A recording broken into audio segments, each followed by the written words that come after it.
திட்டவட்டமாக தம்பிதுரை முதல் கொண்டு எடப்பாடி முதல் கொண்டு எல்லோரும் பேசிவிட்டாங்க. கூட்டணி ஆட்சின்னு சொன்னீங்கன்னா தேர்தலில் நம்ம ஜெயிக்கவே முடியாது, இங்கே வரலாறே கிடையாது அப்படின்னு சொல்லியாச்சு. இதுக்கு மேலே எப்படி ஒரு மனுஷனால புரிய வைக்க முடியும்? அதாவது பாஜகவிற்கு இழப்பதற்கு தமிழ்நாட்டில் ஒன்றுமே இல்லை. அவர்கள் ஜீரோவிலே இருந்து அவர்கள் அரசியலை தொடங்கினார்கள். இப்பொழுதும் ஜீரோவுக்கு பக்கத்திலே தான் இருக்கிறார்கள். அதிகபட்சம் ஒரு 4 எம்எல்ஏ வைத்திருக்கிறார்கள். இந்த நாடாளுமன்ற தேர்தலிலே கொஞ்சம் பர்சன்டேஜ் கொஞ்சம் வாக்கு சதவீதத்தை கொஞ்சம் உயர்த்தி இருக்கிறார்கள். அதை கழித்து விட்டு ஒரு அதிகார மையமாக தமிழ்நாட்டிலே பாஜக இன்னும் உருமாறி விடவில்லை. அதனால் அவங்க என்ன நினைக்கிறாங்கன்னா, அதிகபட்ச பேரமாக நாம் எவ்வளவு பேச முடியுமோ அதை நம்ம பேசுவோம். வழக்குக்கு அச்சப்படுகிற அவர்கள், கொள்கை இல்லாத அவர்கள், எப்படியாவது மண்டியிட வேண்டும் என்று விரும்புகிற அவர்களை எவ்வளவு தன் வசப்படுத்துவதற்கு முயற்சி செய்து கொண்டே இருக்கிறாங்க.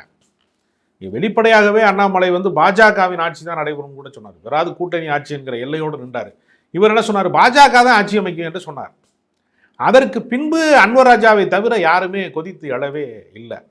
அப்போ அதிமுகவினுடைய 2ஆம் கட்ட தலைவர்கள் உள்ளுக்குள்ளே பொறுமை கொண்டு தான் இருக்கிறார்கள்.